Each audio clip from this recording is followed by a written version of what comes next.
Welcome everyone to today's Open Lectures on Freemasonry series.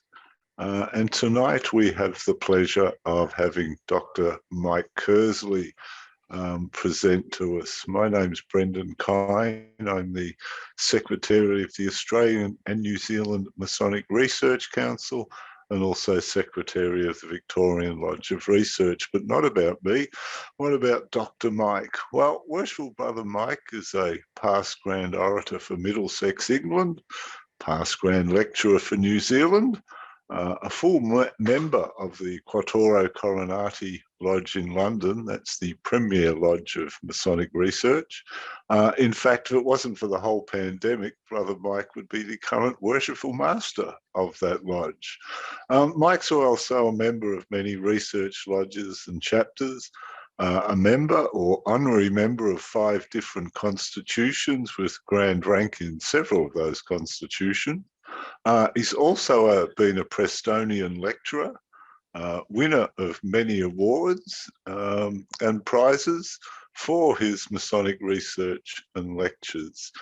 He's also written many books and papers and travelled the world, not so much in the last 2 years, speaking to lodges, chapters and conferences. And he was also the editor of The Square magazine for 4 years. And he has homes in both England and New Zealand. And he will be talking to us tonight from his home in New Zealand. Just as an aside, Brother Mike was our Australian and New Zealand Masonic Research Council 2019 touring speaker. He left home in England in late 2019 for that tour, with stopovers in Malaysia, Singapore, Hong Kong, and most major cities across Australia and New Zealand. And in fact, Mike gave this presentation in my hometown of Melbourne during that tour. And I can say you're in for a treat tonight with a presentation that's educational, yes, entertaining, yes, and probably at the end we'll find in discussion relevant to the whole debate around recognised and non-recognised Masonic bodies. So, Brother Dr. Mike, the screen is now yours. Thank you, Brendan. I hope you can all hear me. Let me see if I can go to share screen. And where does that go? There we go. Share. Can you see that? Just give us a minute. Make it bigger.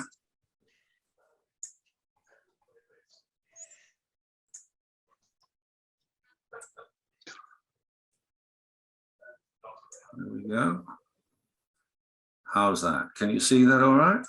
Yeah, if you just want to, down the bottom there, down the bottom right. Yeah.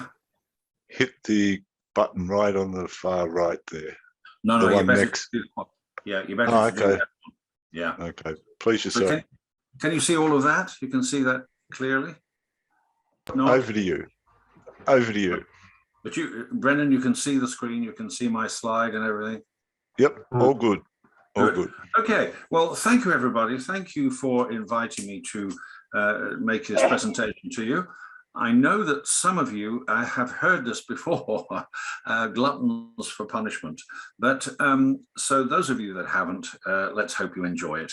In Freemasonry, over the 300 years that we've existed, there have been quite a lot of scandals, more scandals than we like to admit. But occasionally there's a really big scandal.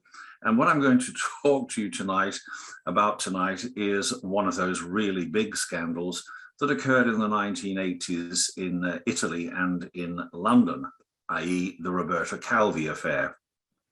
And I'm going to give you further information about that. Well, insofar as anything I tell you is true, you'll appreciate that as the story continues, that the sources are questionable, to say the least. The Mafia, for example, tends not to keep minutes of its meetings and circulate them for approval, and so on. So where have I got this information from? Well, from books and articles that were written often by people that weren't there, and from newspaper reports and so on that have been produced. but it's as near as I can get to what most people think happened. Now, you'll notice that the title says the Roberto Calvi affair, a Masonic scandal ? There is no question that it was a scandal, and there is no question that the Masons took the blame, but it's for you to decide after my talk whether the Masons really were to blame. Was it in fact a Masonic scandal? Now, in order for you to understand what was going on in Italy and London in the 1980s, it really would help if you have an understanding more about Italian Freemasonry. And in order to understand more about that, I want to take you back in history to before Italy was a unified country, which of course, as you know, happened in 1870. Now, before its unification in 1870, Italy, as you know, was a collection of states: Tuscany, Lombardy, Venetia, Sardinia, the two Sicilies, etc. And they had a history of rivalry and even warfare between them. But dividing the center of Italy, including Rome, were, of course, the papal states. You can see them there. And the popes, as you will remember, historically, were temporal rulers as well as religious rulers. They had an army, they had political ties to the Catholic monarchs in Europe.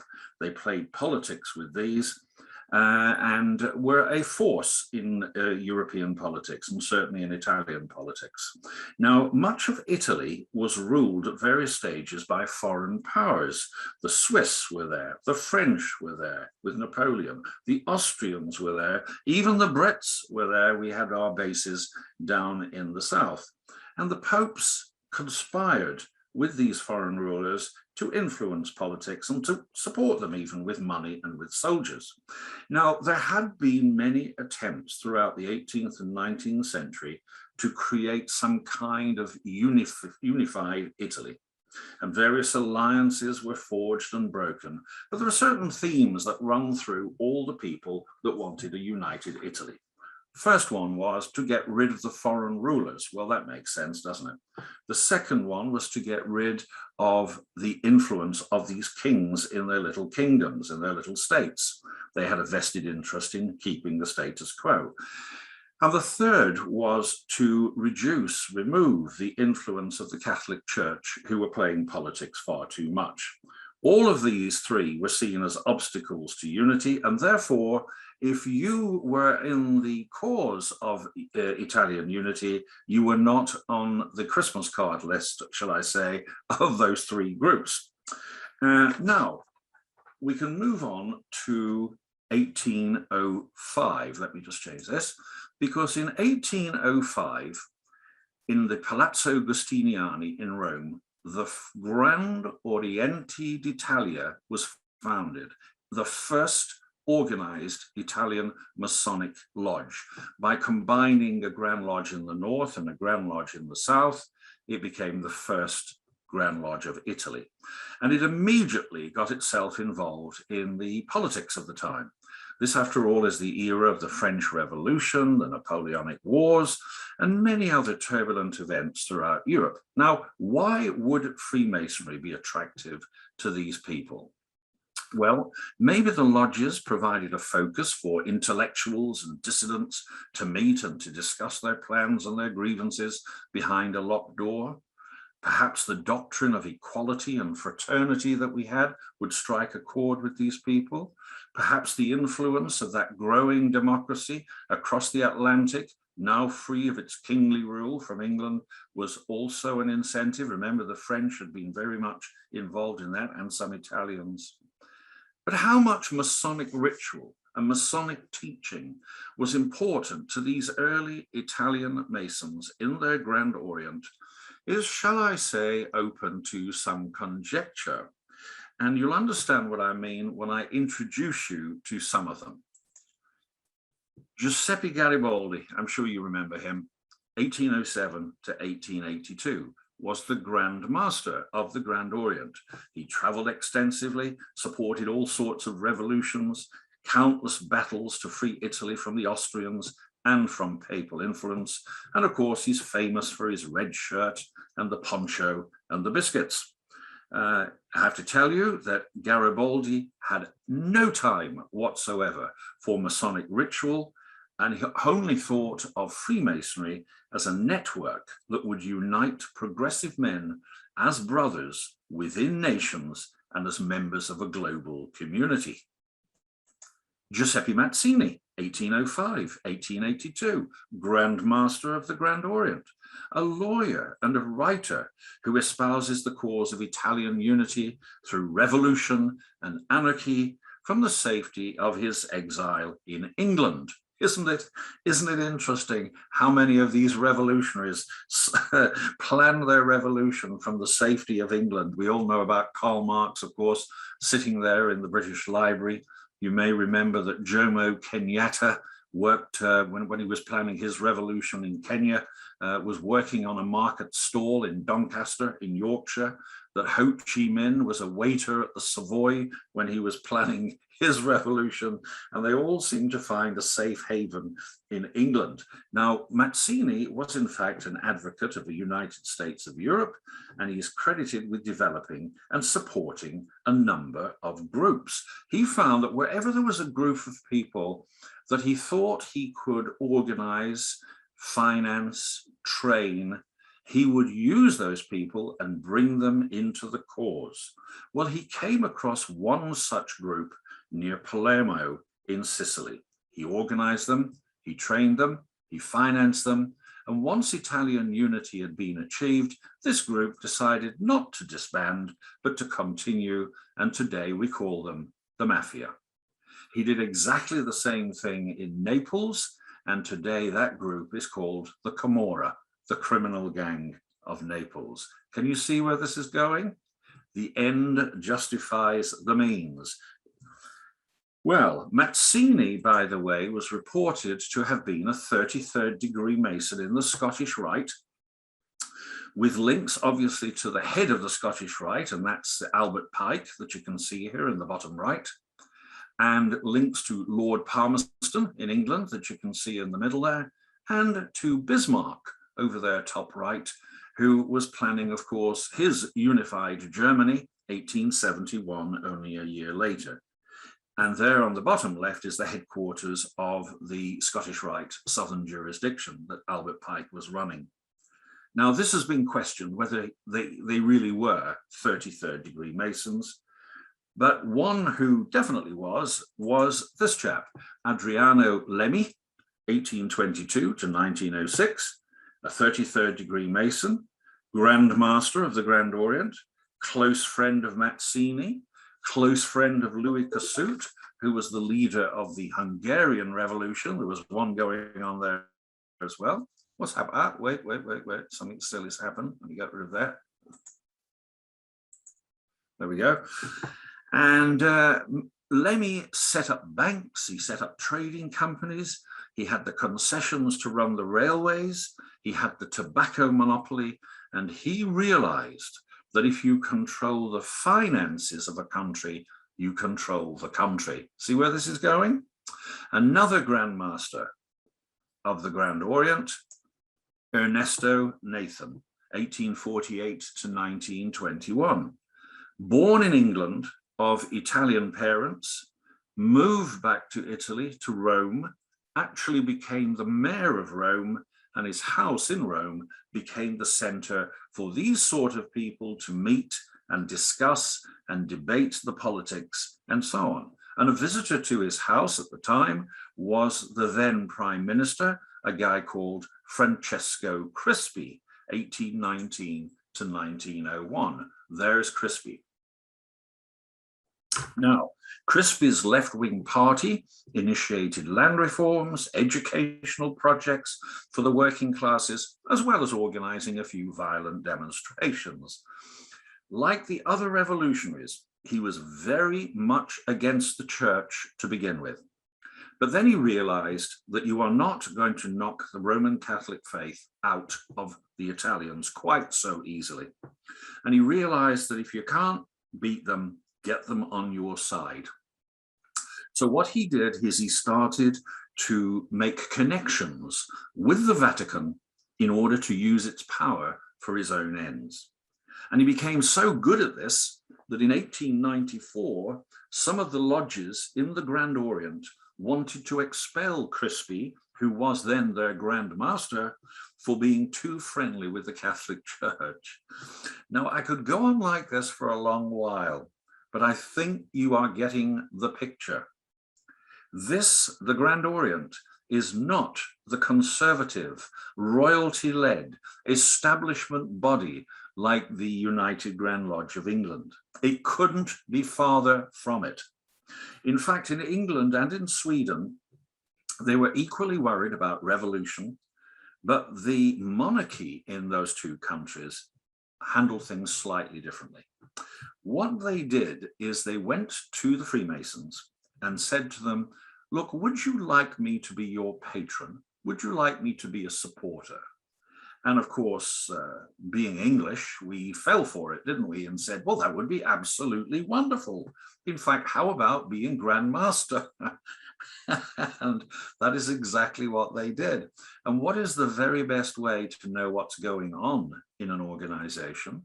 And the very best way to control what's going on in an organization, but to be head of it and to put your own people in senior positions. That is exactly what happened in England. And therefore, it took the English quite a long while before they would recognize the Grand Orient in Italy as the legitimate Grand Lodge of Italy. Indeed, it took them 167 years. It was not until 1972 that they actually finally recognized the Grand Orient as the Grand Lodge of Italy. So there you are. There's a bit of the background of the kind of people that got Freemasonry going in Italy. Now, in 1895, a lodge was founded under this Grand Orient, which called itself Propaganda 2, Propaganda 2, or P2 for short. Very unusual name for what was going to be quite an unusual lodge. You know that propaganda is the organized spreading of doctrine or opinion, true or false, it doesn't matter, to bring about some kind of change or reform. And anything goes as long as it achieves your goal. And Propaganda 1 was, Propaganda 2 was founded, I think, on similar lines. Interestingly, Propaganda 1, Propaganda Uno, had been a Catholic congregation that had been founded by the Vatican in 1622, and it was responsible for foreign missions and for the training of missionaries who would go out and convert the heathens and the pagans to Catholicism. And it didn't matter how you did it, as long as you did it, because in the end, when they were in heaven and you had saved their immortal soul, they would thank you for it. So you can see the intent here. Well, there you go. The problem was that P2, like so many Italian organizations, very quickly was infiltrated by rogue political and commercial elements. For example, its first master was involved in a bank collapse, the printing of false banknotes, and the payment of bribes to cardinals and to politicians.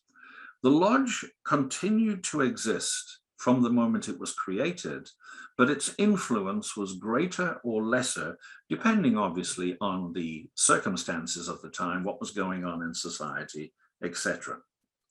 I'm now going to take you forward, excuse me, take you forward to the First World War. We get to the First World War, and as you know, the whole of Europe is in turmoil. Many of those kings in their kingdoms are thrown out. There is a real threat of revolution. They have a revolution in Russia and so on. And the whole of society is overturned. And we move from that into the economic chaos, which goes into the 1920s. And what we see then is the growth of the dictatorships in Europe, the growth of fascism. And it'll come as no surprise that Freemasonry was not terribly popular with any of the dictators. Think about it. It has a history of being involved in revolution and troubles, riots. It espouses freedoms and democracy and all of that kind of thing. It's not what dictators want to hear. And so they sought to suppress it. And as you know, in Hitler's Germany, A large number of Freemasons found themselves locked up because of being Freemasons. In Franco Spain, for example, if you were a member known to be a Freemason, it was an instant 10-year jail sentence. If you had higher rank in Freemasonry, it was a death sentence. Probably one of the few occasions when people rang their district or grand office and said, why can't I have a lesser rank? You know, but there you go. And of course, in Mussolini's Italy, it was also banned, which is interesting because Mussolini twice as a young man had applied to join Freemasonry, and twice he had been blackballed, which I thought was quite interesting. Well, there you go. Anyway, what the dictators, of course, did as part of their campaign against Freemasonry was start to create their own propaganda about it.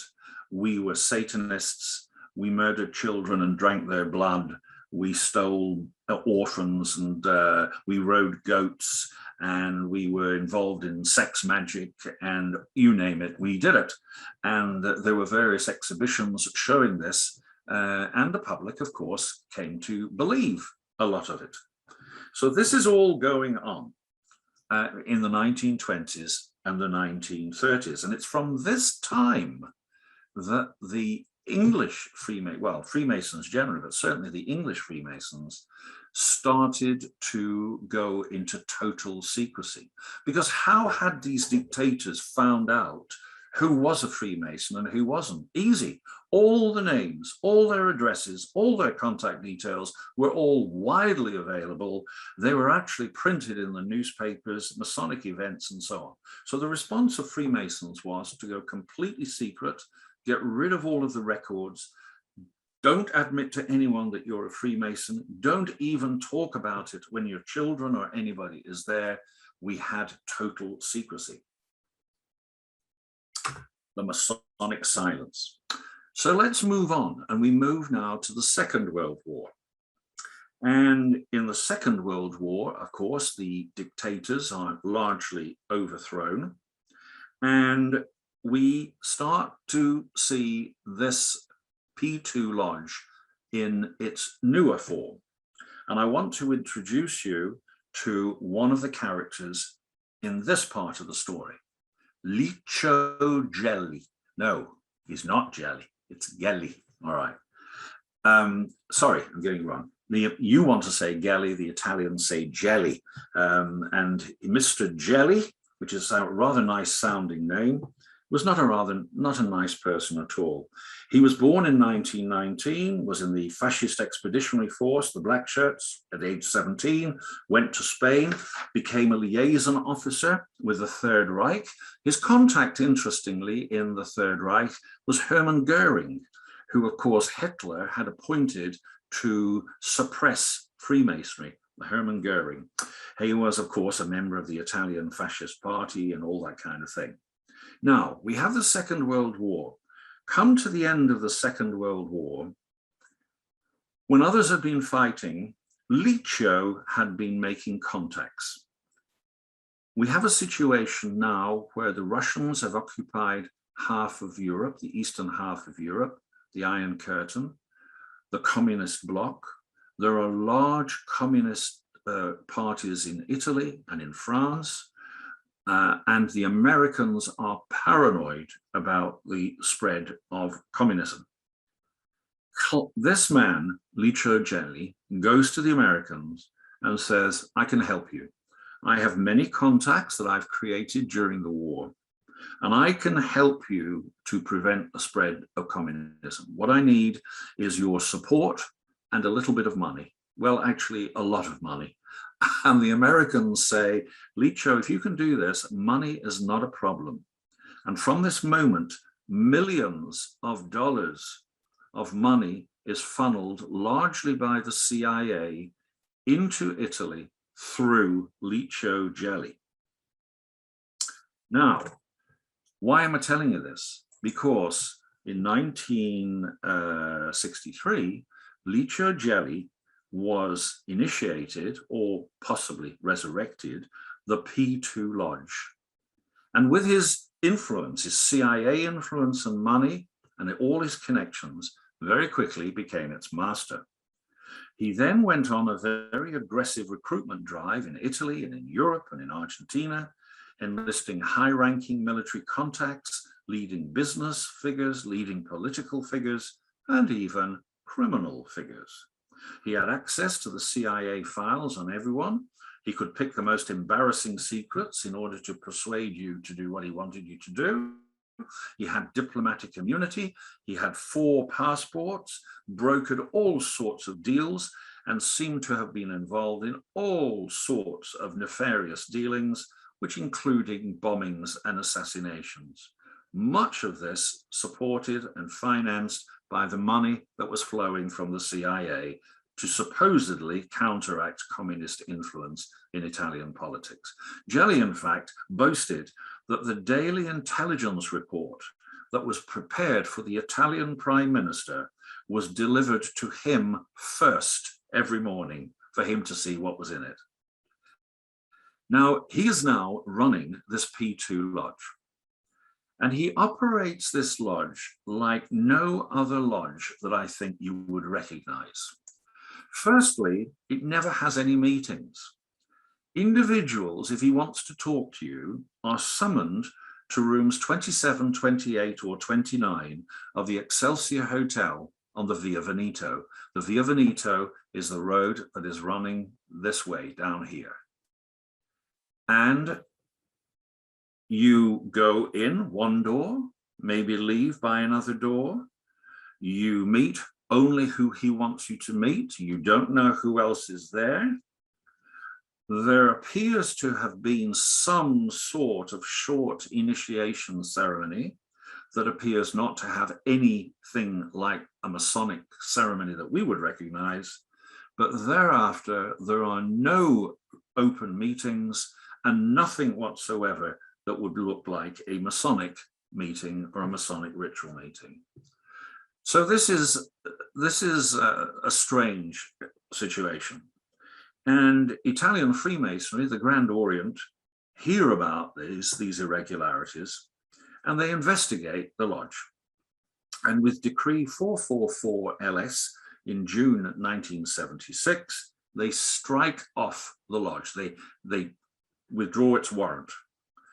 This has no impact whatsoever on the lodge or on Licio Gelli. He ignores the fact that he's now running a lodge without a warrant, and he just continues as he has before, just pretending that they're a regular Masonic lodge. Indeed, the lodge starts to grow. It creates other daughter lodges in several places, sponsors other lodges, until eventually Gelli has enough lodges under his control that he actually creates himself Grand Master of his own group of Grand Lodges. I'll just go back one, and there you can see him here, considering himself to be Grand Master of his own group of Grand Lodges, of lodges. Now, obviously, this is not to the liking of the Grand Orient, who come in and specifically expel Licio Gelli from the Grand Orient in 1981. Of course, some of the lodges are still recognized. The P2 Lodge is not recognized, but the members of some P2 Lodge, some are still recognized. And so it's a very confused state of affairs. However, let me introduce you to some of the people who we know to be members of the P2 Lodge. Bettino Craxi. Bettino Craxi is the Prime Minister of Italy, and he will be later indicted on fraud charges. You can see him there in the bottom right picture, answering questions from the judge, and you can see from his body language, he's saying, I wasn't even there, I'm innocent, I don't know anything about it. When people went to see Bettino in his office, the slang of the time was that they went to Tangentopoli, sideways city, Bribesville, if you wish. Because if you wanted to do business with Bettino, you took cash. And the more cash you took, the more likely your business was to be achieved with Bottino. Now, before we get appalled, before the English get appalled with all of this, I have to tell you that when Lloyd George was Prime Minister of England, his wife never came to London with him. She stayed in Wales. Throughout his entire premiership, he lived in number 10 Downing Street with his mistress. And if you had gone in through the front door to where his secretary's office was, there was a blackboard. And on the blackboard was the honour, OBE, MBE, knighthood, baronetcy, whatever you fancy. And beside it was the price. And if you paid the price, you got the honour. Yeah, so, you know, but of course, the public didn't know about that. Another member of the P2 Lodge, Michel Sindona, a banker linked with the Mafia and involved in the collapse of the Franklin National Bank. Hundreds of millions of dollars disappeared, the largest bank collapse to date. It's a remarkable thing that the Italians seem to manage to lose or misplace millions of dollars, and no one seems to have any record of it or where it was. Michel was very much into buying property. You know, there's a good reason for doing that. One is that it gives you an opportunity to have a base in several places. It gives you an opportunity to move people from one place to another. If there is accommodation in that property, then you can stay in various places.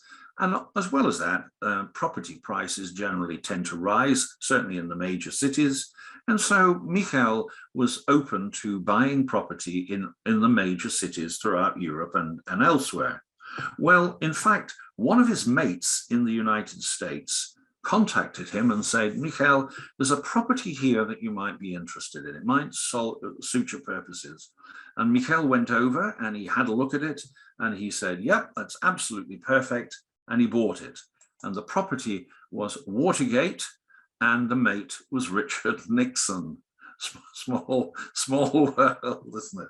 And also a member, he had to be there, Silvio Berlusconi, another prime minister who would be surrounded by allegations of sleaze and corruption.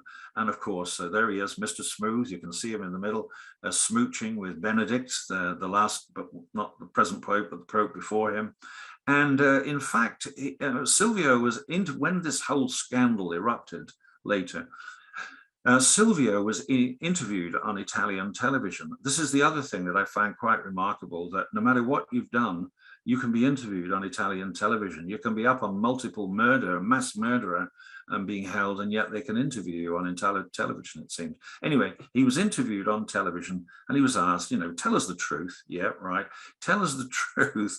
Were you ever a member of the P2 Lodge? And Silvio said, how dare you ask me this question? I would never join such a thing as this. I'm ashamed that you would even suggest it. Where could you get that from? And they said, well, it's just that we found the receipt for your subs from the lodge with your name on it. This is on television. And Silvio, not batting an eyelid, paused for a moment and said, oh, that. Ah, yes, my secretary was always joining me up in some club or other. I never went. Yeah, right. So, but here is a picture of the Silvio of the time, a younger Silvio, not looking quite so charming, looking a lot meaner. And you can notice that circle there in red on his desk is an automatic pistol that he obviously forgot to hide as he turned around and had his picture taken. I may tell this story with a certain light touch, a certain humor at times. These are not funny people. These are not people to take lightly. Their concern for your well-being and indeed your life is minimal. Okay, anyway, 5 years later, in March 1981, the finance police, you know, they have these different kind of police forces in Europe and Italy. The finance police, the ones that get you on income tax evasion and so on, raided Gelli's house in Arezzo in Italy. And they discovered a number of documents. And it's from this that we know who the members of P2 were, because they found the list of members.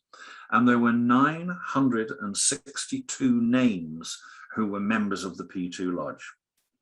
Among them were a number of very important civil servants, politicians, military officers, the heads of all three of the secret intelligence services, 48 members of parliament, and many leading business figures. To their horror, they found that 37 of the names on the list were senior members of the finance police, their own outfit, the body carrying out this raid. And this included the head of the finance police, the commander of the corps, a certain Orazio Giannini, who had no idea that the raid was taking place. And he found out while the raid was on, rang through, we know this from the phone reports and so on, and said to the officer in charge, listen carefully, be careful what you find. Well, they were careful what they found. They couldn't hide the list of 962 members, but there was a second list, and this was hidden for a while. This list had another 121 names on it. These were cardinals, bishops, and senior prelates of the Roman Catholic Church. They included Archbishop Paul Casimir Marcinkus, who was the chairman of the Vatican Bank. It also included Pope Paul VI's personal secretary. That's how connected, not the Pope, but his secretary. Now, the list of these Vatican members wasn't reported at the time, but we know about it because it was published by a journalist called Mino Pecorelli a short while later. And Mino was himself a member of P2 on the list of 962 members. Please don't ask me what came into his head that he would reveal these names, but he did.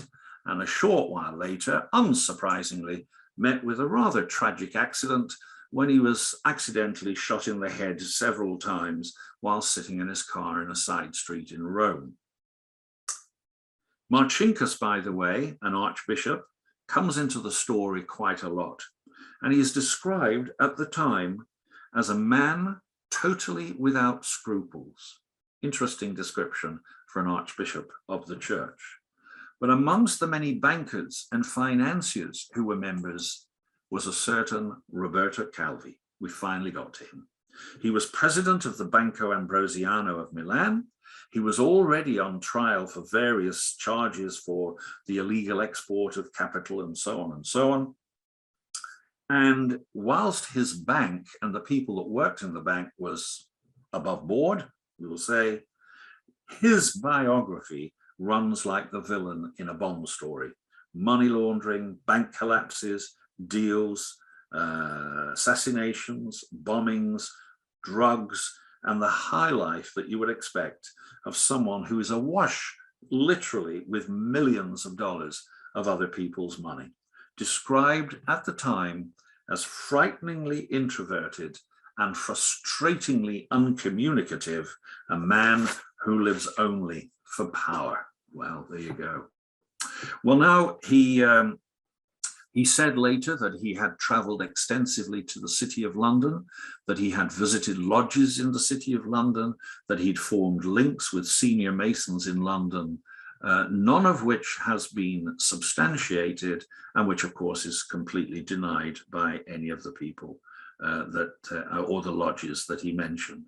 However, the illegal activities of the P2 Lodge were drawn to public attention in 1982, when Roberto Calvi's Banco Ambrosiano finally collapsed.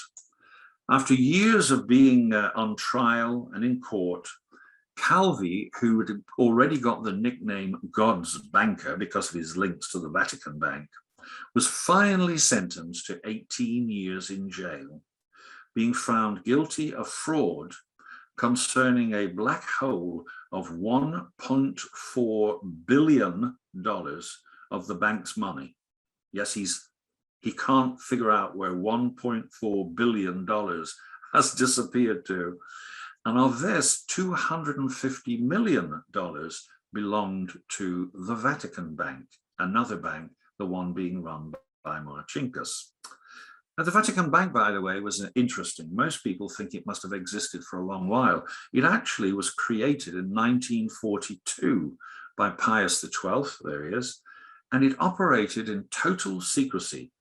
When Marcinkus wanted to have a board meeting, the 5 cardinals who'd been appointed to be on the board were summoned. They were wined and dined. They could do whatever they wanted to. They were given substantial payments to take back to use for charity and so on. Yes. And they received no written reports whatsoever. All reports were verbal and essentially consisted of Marcinkus saying, guys, everything's great. There's no problems. Let's have lunch. Well, there you go. Well, charges were laid against 16 other members of the P2 Lodge on all sorts of charges, slander, espionage, conspiracy, you name it. And as a result of that, Calvi got a further 17 years added to his 18 years. And then what happens, of course, is, this always happens in Italy, you hire the very best lawyers, you hire the very best judges if you've got ex-judges, and you go into the appeals process. And during the appeals process, you can largely stay at home. You're supposed to be home at night. You're not to leave the country. Theoretically, you've handed in your passport, which is meaningless if you've got 4 of them. And I think Berlusconi might still be on this, I'm not sure. But you would think that he might have just sat this out. But no, at this point, Calvi disappeared from his apartment in Rome. And we now know that with the help of an English lawyer, he flew into England in a private plane. Well, actually, to get from Rome to London, he actually made 17 different journeys by plane, by train, by car, by boat, going this way and that way and the other way and roundabout, covering his tracks, I presume. So when he finally came into England on a false Nicaraguan passport, you would have thought he could have been a little more creative about the name that he used on that passport. It was Roberto Calvini. They would never guess, would they, that that could be Roberto Calvi. Anyway, he came with two of his mates, and these two mates brought with them their mistresses, who were sisters. They were the Austrian Kleinzig sisters. So all 4 of them came with Calvi to a flat in Chelsea, and there they settled down. We're told that Calvi had with him this packed briefcase, like an old schoolmaster's briefcase, which he said had within it documents that were explosive. And he never let anybody touch it or open it or carried it wherever he went. So there they all are. Well, Calvi, of course, was going to be on trial and going to give evidence and all of this kind of thing. So the fact that he disappeared for a week, that was the week in which the bank finally collapsed and some people fell to their deaths from high-rise buildings and all sorts of things happened, made headline news in Italy. Of course it did. Then on the 17th, where is he? Where's Calvi? Where's he gone? What's happening? Then on the 17th of June, 1982, a body was seen hanging on the scaffolding under Blackfriars Bridge in London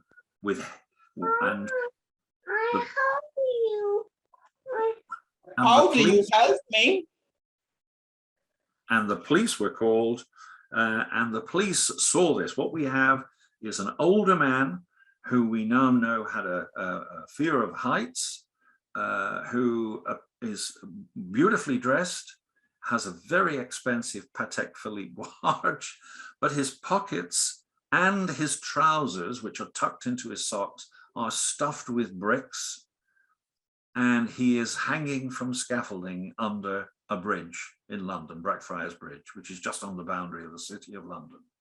So the first response of the police was suicide.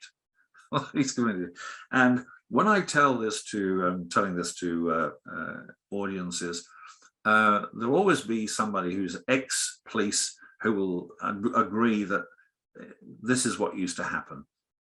That because if you had a murder, you found a murdered body on your shift, it went, oh my God, the paperwork that was involved, often your leave would be cancelled, and it was a real to-do. So it was not unknown for bodies that had been murdered to mysteriously be moved from one division of the police to another division. And we have a lovely story that the police told themselves of someone who had hanged himself on Charing Cross Bridge, which is a railway bridge that runs from Charing Cross over to Waterloo on the south bank. And the police from the north bank were called, and there was the body hanging there, and they said, oh dear, but actually he's nearer to the south bank, so you really need the southern division. Oh, right.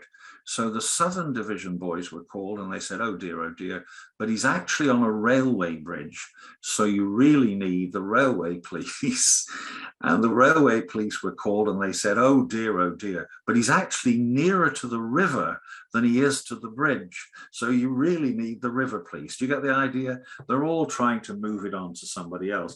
But if you found a suicide, then of course there was a lot less paperwork, and you actually could get extra leave to compensate you for the stress of having to tell the family that he's done himself in. Calvi also had in his pockets a large sum of money, $13,000 or $15,000 in different currencies. So the whole thing is a bit strange. His mates and their mistresses have disappeared. The briefcase has disappeared. Why has he come to Blackfriars Bridge? There are probably enough drugs in his flat to kill himself many times over. He hasn't been robbed. He's got all of this money, and so on and so on. None of it seems to make sense, and certainly not to the family, Calvi's family, who are liable to inherit from a huge life insurance policy, but the policy is negated if death is by suicide. So they're arguing that, of course, it's murder, and they keep agitating to do this. And but the newspapers pick up on this and start to ask questions. And it's not long before they realize that Calvi was involved in this strange lodge, this P2 lodge operating in Italy. And this picture appears in the paper. And the story that's given is that the members of the lodge, the P2 lodge, referred to each other as friar, not brother. And they all wore black and black hoods with swords, you can see there, when they had their meetings. And therefore, this makes complete sense that in some kind of retribution, killing or silencing, he was hung out on Blackfriars Bridge. This was the sort of logic. Now, I've told you how the lodge met, so this picture is a nonsense. And to this day, we have no idea what this picture is, who these people are, or if indeed the whole thing was staged. But of course, what happened is that the papers, realizing that the Masons were involved in this in some way, went and knocked on the door at Great Queen Street and said, can we have a comment? Well, Great Queen Street was still in this total silence. They used to call it the dignified silence, said no comment. So that left the papers free to print whatever they wanted to, and print it they did. And of course, they built this up enormously. Now there is Calvi, there is the body that you can see, there is an article in La Repubblica, the sort of Times of Italy, in which it says Calvi has suicided himself. And you see that suicide is in inverted commas, speech like speech marks. In other words, how did he die? He suicided himself. Yeah, right, of course he did. But what starts to come out from the papers is a hint of enormous scandal that the Freemasons, the Mafia, maybe the Vatican, are all involved in some huge plot. And the death of Calvi is somehow linked to this. Now, who can you bring into this? Well, you know, the Illuminati get brought into it. The Rosicrucians get brought into it. The Knights Templars get brought into it. Anybody that you can imagine has probably got a hand in this somewhere, and the papers are running wild. And they even suggest that the lodge was responsible or involved in the death of this man, Albino Luciani.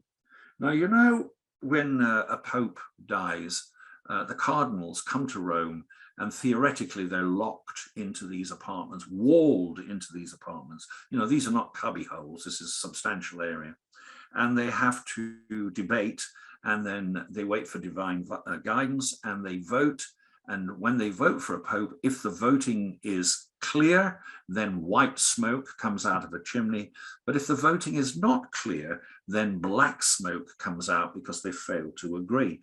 Well, there were two rival factions, and they kept sort of negating each other. And there was black smoke. Well, now the people outside are getting restless. We want a pope. The cardinals themselves are getting restless. We need to get back, guys. I've got things to do. What can we do?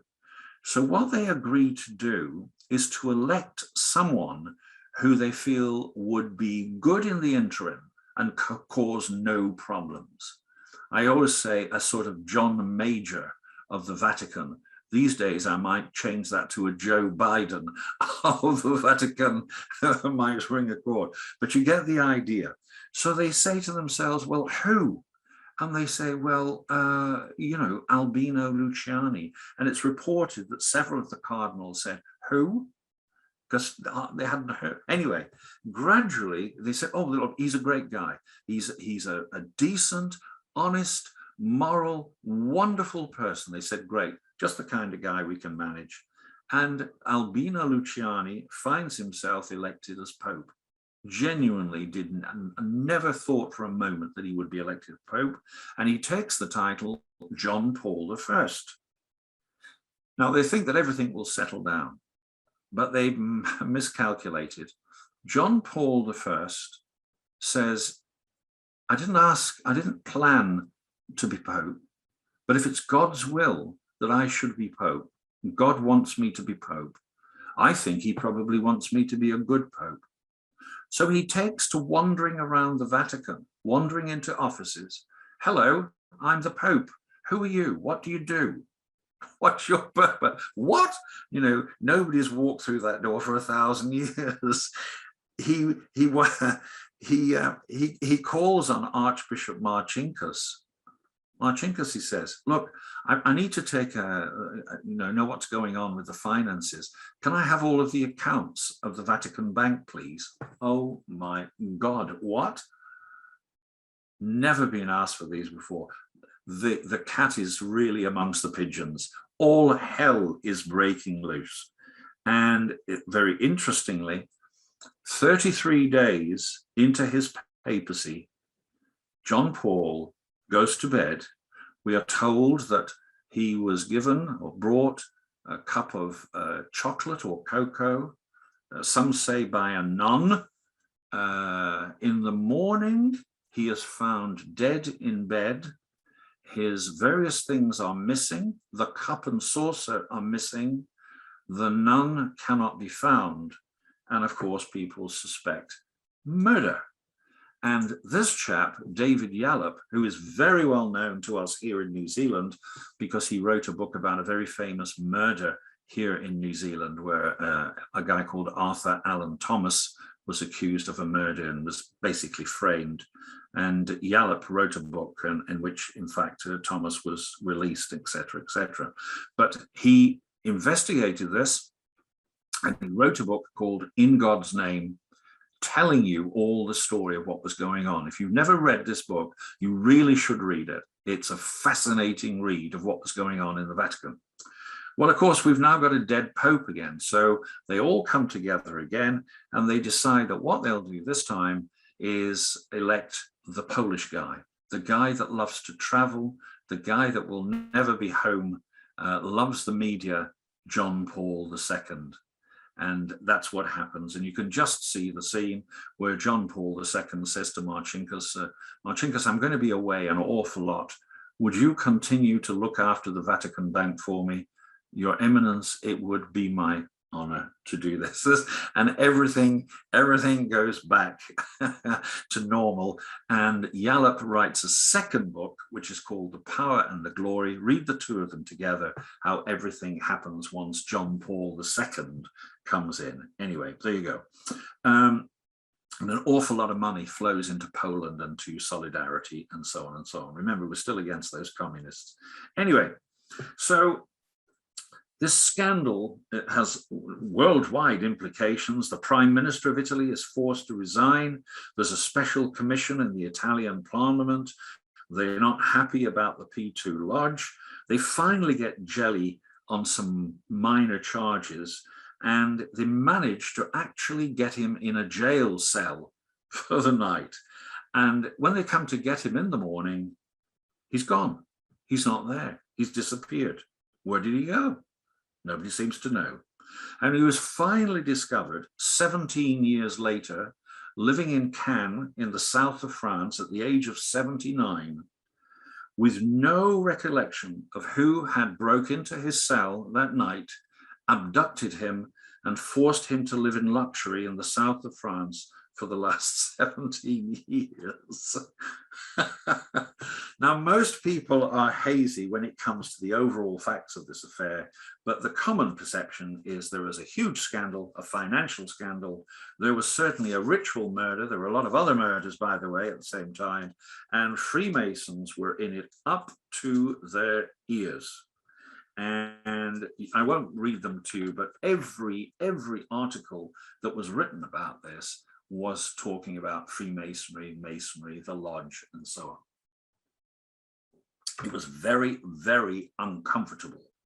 All the old accusations about Freemasonry, you know, our plots and our killing people and our satanic links and all that nonsense, all of that surfaced. In that same 1980s, two books were produced, The Brotherhood and Inside the Brotherhood, revealing how evil and corrupt the Freemasons were, how all the police were had been infiltrated and were operating with criminals, that judges were setting people free that they knew were Freemasons, and so on. There was, in fact, a government inquiry into this in England that could find not a single piece of evidence to support what was in those books. That wasn't printed. So there you go.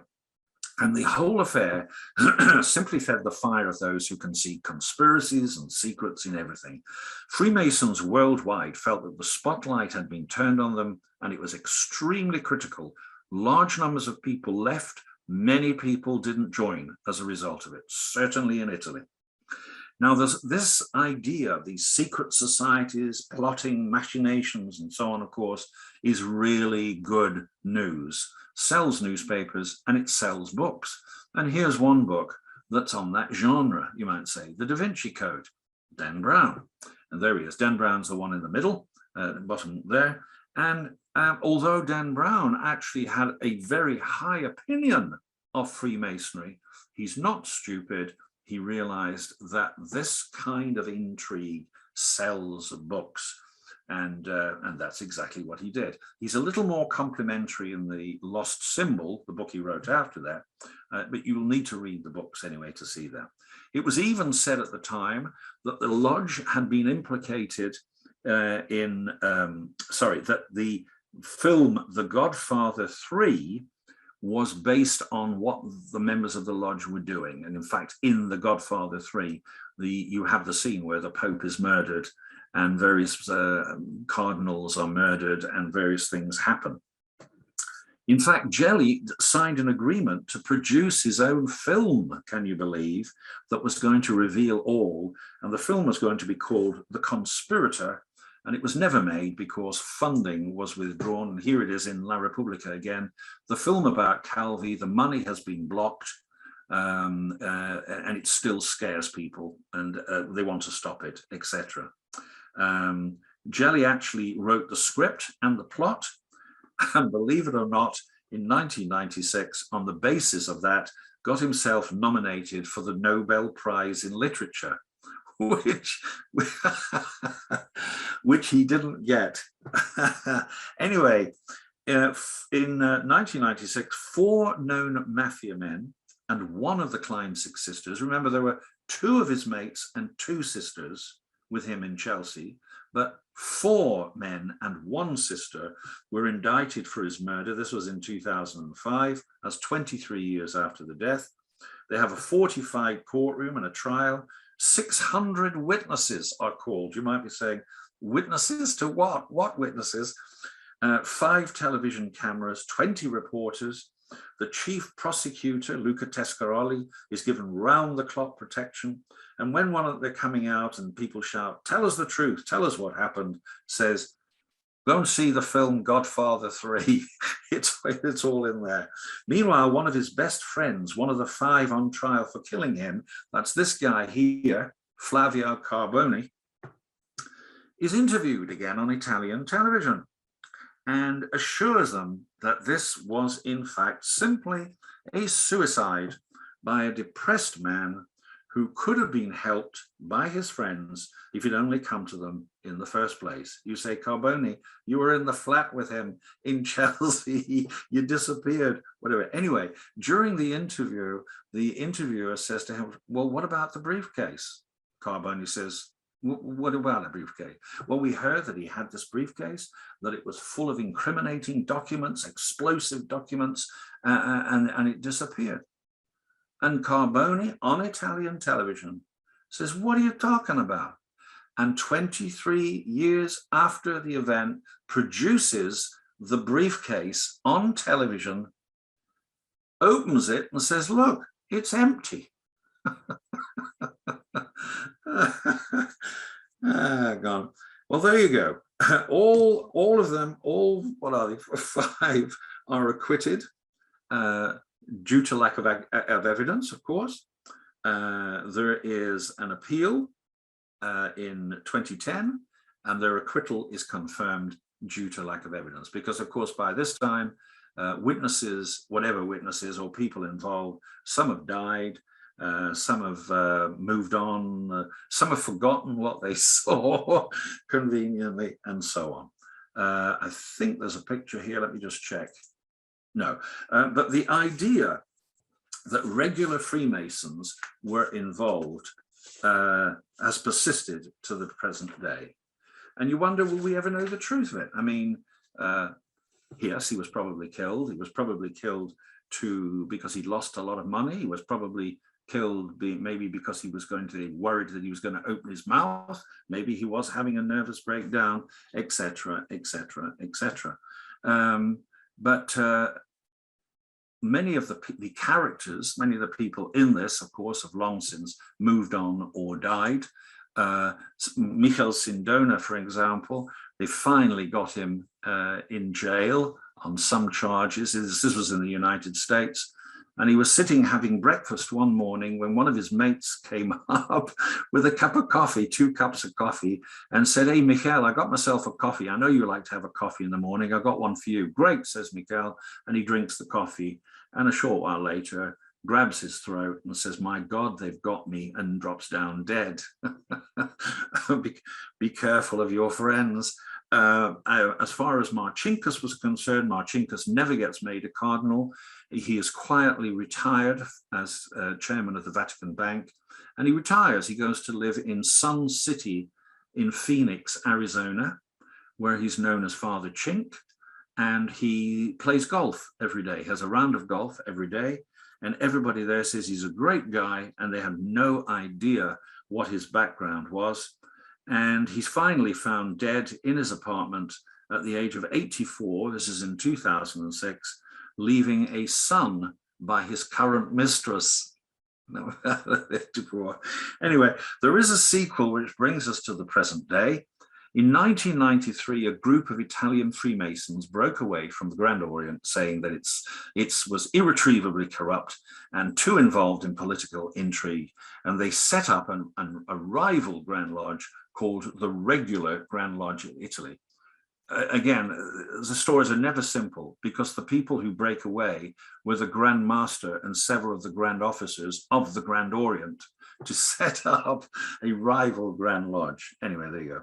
But of course, this gave UGLE the opportunity it was looking for to withdraw its recognition of the Grand Orient, which it only had for, what, 12, 15 years.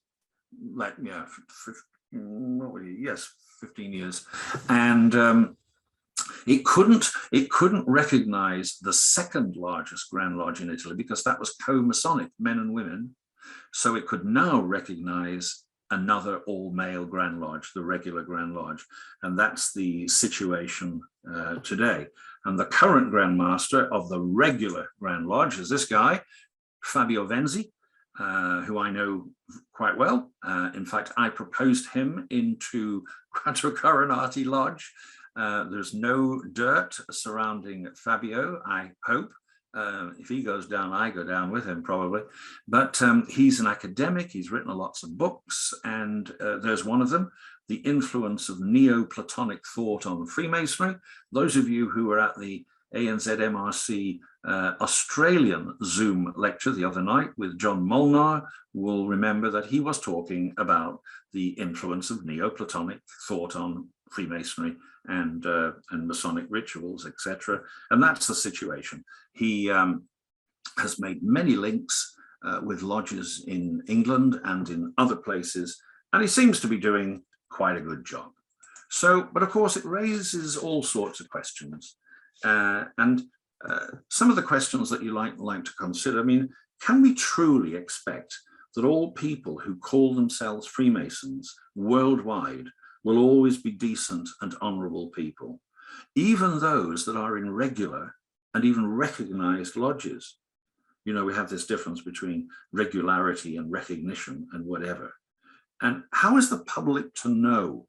There are 5 Grand Lodges in France, 5 in Germany, 27 or 28 in Brazil, 2 in every state in the United States. God knows how many there are in Italy, somewhere between 100 and 200 Grand Lodges in Italy. How's the public to know who are the real Masons and who are not the Masons?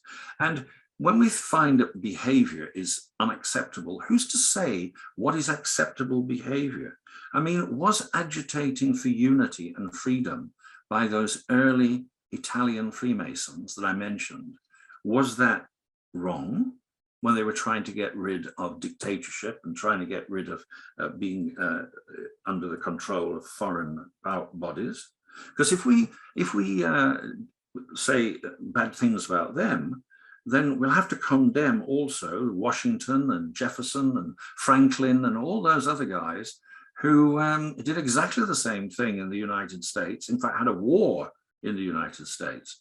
Despite everything that we promised when we first become a master of a lodge, they ignored everything. Now, if it is unacceptable, what can the rest of Freemasonry do about it? Withdrawing recognition, withdrawing your warrant, throwing you out seems to make no difference whatsoever. And how can the average Freemason ever know what is really going on in other lodges in his own country, in other orders within his own country, or in anything anywhere else? How can he possibly know what's going on? He can't. So these are very controversial and confrontational questions. I'm not going to answer any of them now, but I think they could be the topic for some quite interesting discussion. You are left, of course, with the question that I gave you as to whether you think this whole thing was a Masonic scandal. Anyway, so that all that remains of my story is to thank you for your attention, and perhaps for us to remind ourselves that maybe the actors in this Calvi affair shouldn't be considered as typical Italians. I don't want to run down the whole Italian Freemasons and Italian people. And in a sort of argument of that, I want to tell you that there was an English television show that was exported to Italy. And it very quickly became the most popular imported show in Italy. And then it very quickly became the most popular television show in Italy, and it ran for year after year after year. So the Italians could probably be forgiven for saying, well, maybe that's what the English are really like. Now, I wonder what that could have been. Downton Abbey, Fawlty Towers, East Enders, Coronation Street, upstairs, downstairs. What could it possibly have been? Well, I'll put you out of your misery. It was the Benny Hill Show. Thank you very much for listening to me.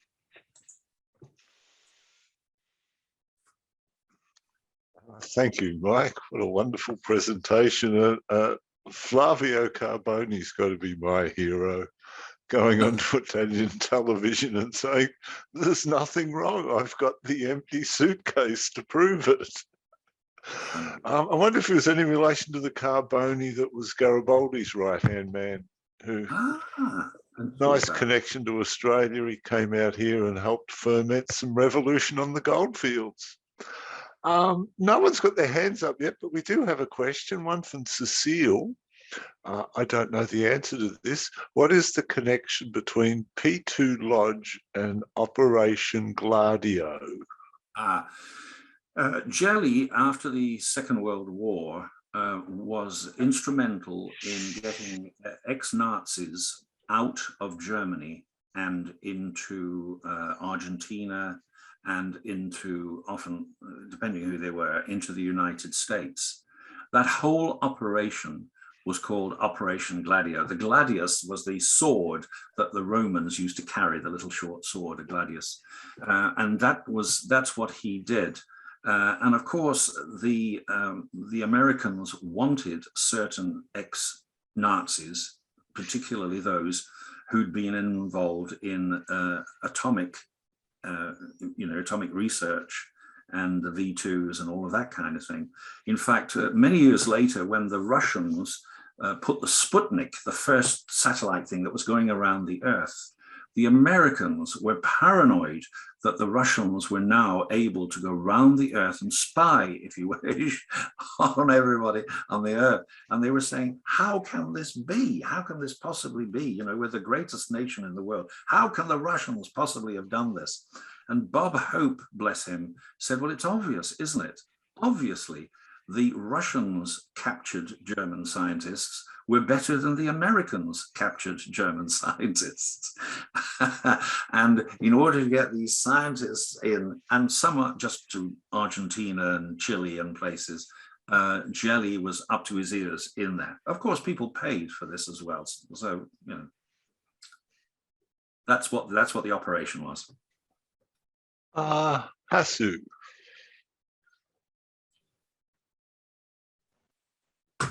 Where's he going? Good morning, Mike. Second time this week. Hello. And as usual, I thought you looked familiar.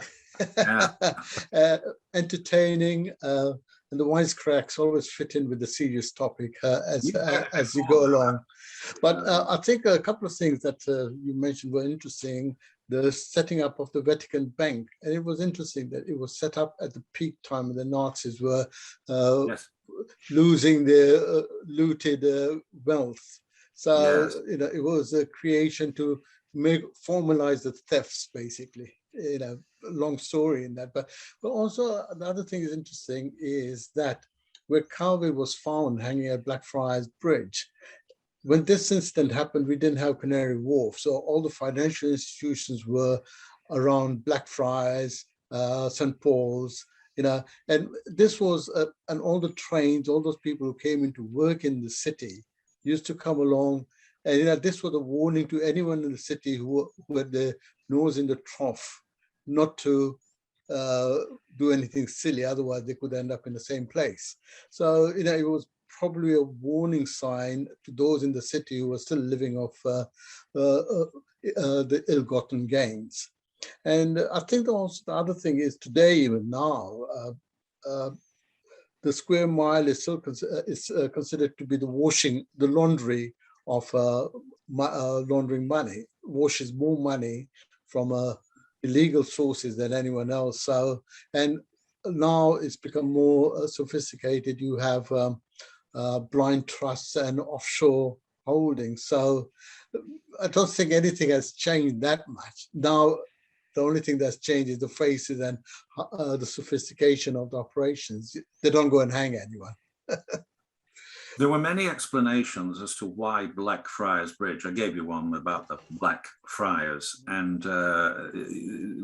these explanations are, of course, given by people that weren't there. One that seemed to strike with me is that he may very well have thought, they may very well have been planning to take him somewhere downriver, and something went wrong. Either they've been told to kill him, whoever it was, or something happened, something changed, and they finished up killing him. Because it just seems ridiculous to go all the way from Chelsea downriver, kill somebody, hang them up on scaffolding. Well, did you know the scaffolding was there to begin with? Exactly, You know, yes. and do all of. Why would you do all of that when you could just shoot him in a flat in Chelsea, you know, or stab him to death? But other people in the city of London were murdered at the same time. One, I can think of one in particular who was very badly carved up, as it were. And they found in his pocket, he had a little notebook with various names and contact numbers, and one of them was Roberto Calvi. So other things were going on that we will never ever know about. And especially the idea of putting money in his pocket. In other words, you're enjoying our money, so be careful. That could be it. You know, if somebody had opened his mouth and talked, you know, you cut their tongue off, and if somebody had his hand in the till, you cut their hand off, or there's something symbolic. But it just seems to me like making much too much extra work for yourself. Yes, yes. Take somebody there when you could do it so much simpler. I was just going to say, Zafar's asked just on that point, do you think there's any symbolism with the bricks, or was that just to weigh him down? You know, if the money was placed there for a reason to perhaps send a message, was the bricks just handy weights, or possibly there was something else there? Yes, what was the idea? That he would somehow sink? Was that the idea? You were going to throw him overboard with weights in his pocket, and then maybe he didn't. The plan changed. I mean, I remember reading once where they were trying to kill Rasputin. Have you ever read the account of where, I mean, this man would not die. You know? They shot him and poisoned him and jumped on him and stuff. He would not die. So whether something like that happened, I don't know. Nobody knows. Nobody knows. Somebody knew, of course, but your guess is. Thank you, Mike. Dudley. Thank you. Dudley Tucker. Yeah, thank you. Thank you, Mike, again for a fascinating talk. I've heard it before, obviously, but you do vary it, and it's always fascinating. And speaking as a past master of Blackfriars Lodge, I want to absolve myself from any responsibility or the lodge. We used to meet at the De Kaiser Hotel on Blackfriars. It's an old city lodge, but when we became a Hallstone Lodge, we obviously moved to Great Queen Street. But our emblem happens to be a black friar, obviously. And I was interested, changing the subject. You said about Mussolini being blackballed twice. Do you happen to know which lodge he applied to join? No, I could look it up. I don't know which lodge. I just wondered, and there's some rumours, obviously, whether it's true, that some of the Nazis were Freemasons as well. Like Goering, for example, there are rumours that he was a Freemason. I don't know whether you know the truth, but. Well, did I tell you the story last time about Hermann Goering after the First World War? I might have told you that one, because Goering was not doing terribly well, and his mates said to him, "We've joined the Freemasons and we're making good contacts. Maybe it would suit you." And he said, "Yeah, great." They said, "Well, we'll meet you on a street corner at a certain time, and we'll take you to the lodge. And if you like them and they like you, we can proceed." He said, "I'm up for it." So he's waiting on the street corner, and the Masons were late. And along came an attractive blonde, and he was a good-looking guy, you know, and he's a war hero and all that stuff. And so he got talking to the blonde, and he decided to spend the night with the blonde rather than with the Masons. So he never joined. But that's how close Hermann Goering got to becoming a Freemason. And it's interesting that a few years later, Hitler appoints him as the man to suppress Freemasonry. Yeah, I know the story. Forgive me if you've heard it before, but I went to a meeting in Recht, which is the birthplace of Joseph Goebbels, as you probably know, and directly opposite the Masonic Hall is a brothel.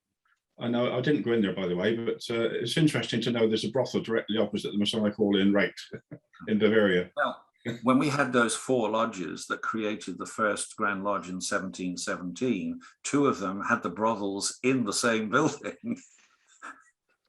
That's convenient. They were taverns, and it wasn't just the Masons that met upstairs. There were other things meeting upstairs as well. Blackfriars Lodge, do you still have those black capes and swords? Oh yes, we have black aprons as well. Oh, okay.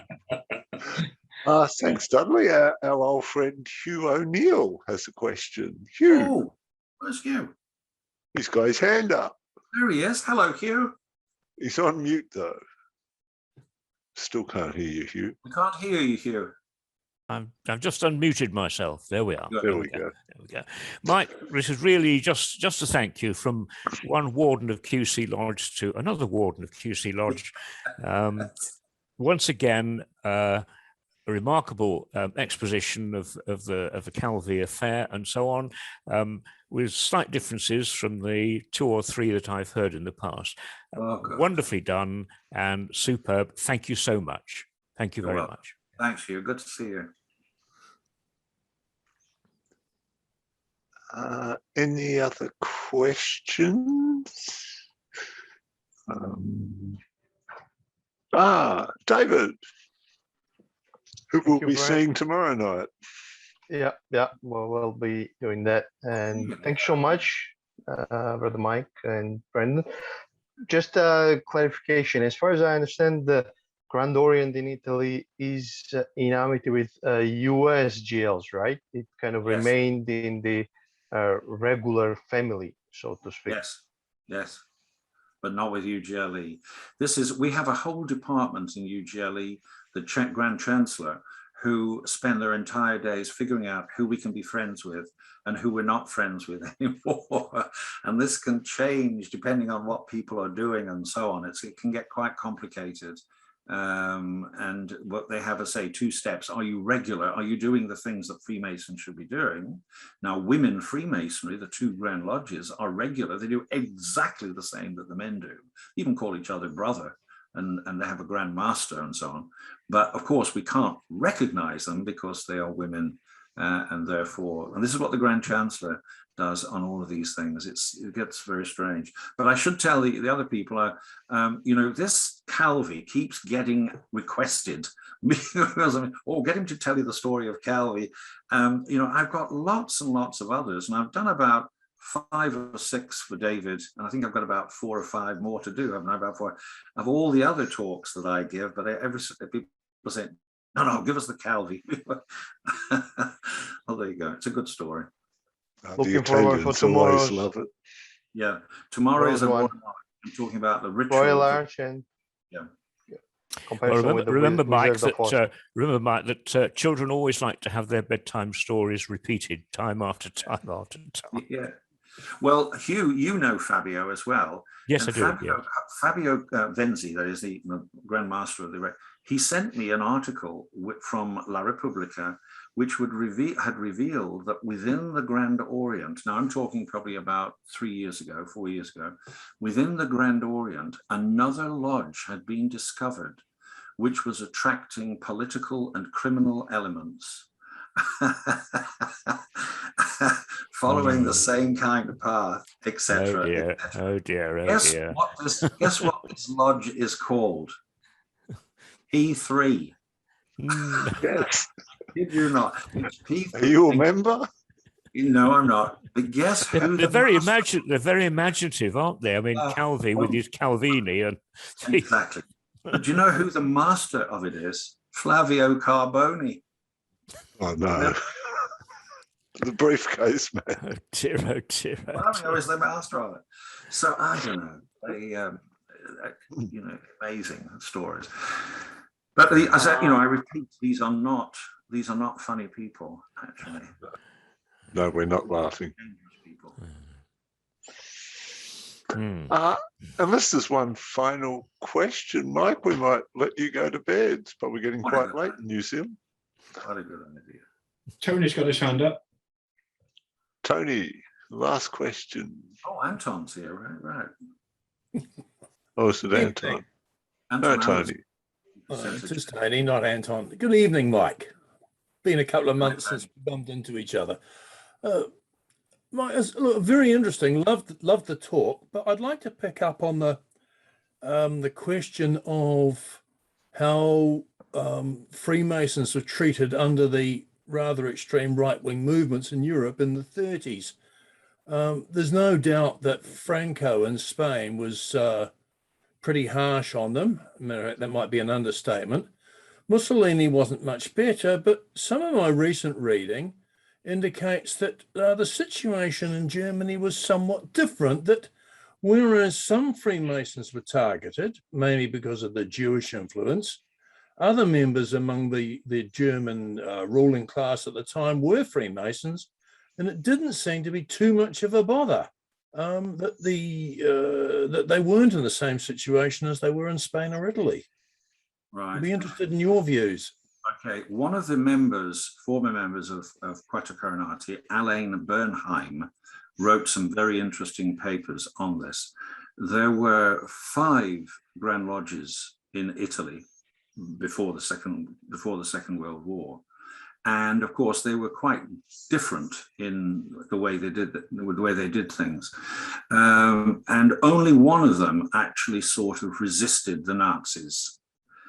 The others complied.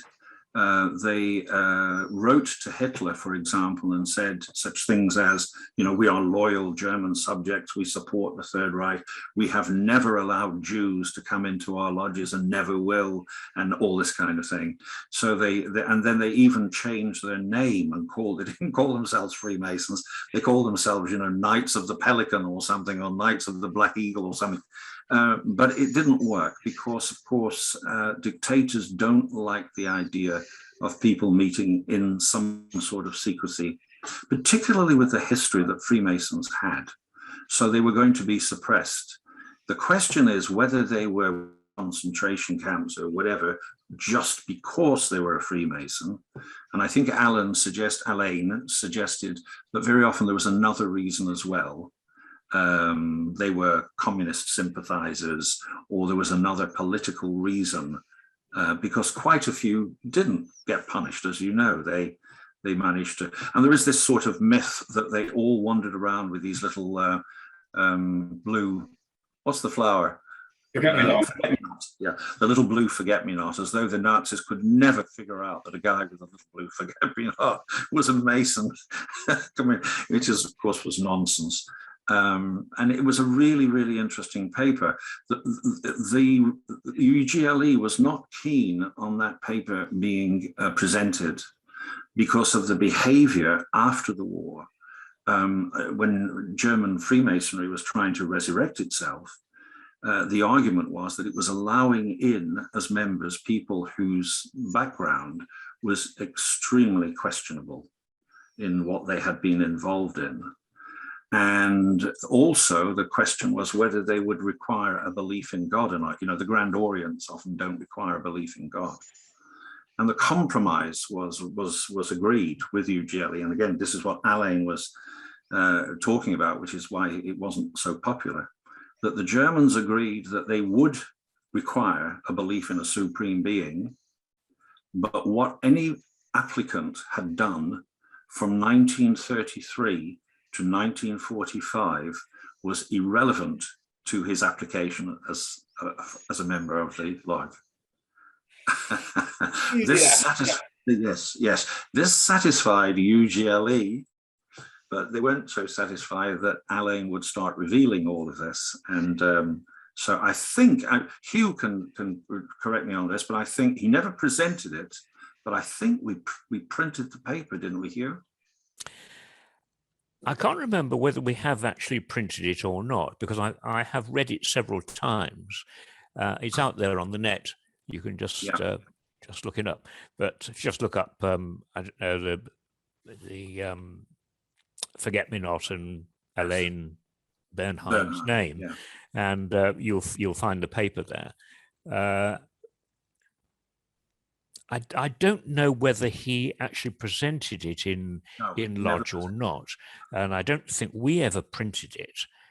No, not in the form that you will find it on the net, but I think it does appear in some form in AQC. I can't quite remember where. Right. It's one of those compromises that yeah make in politics and in life.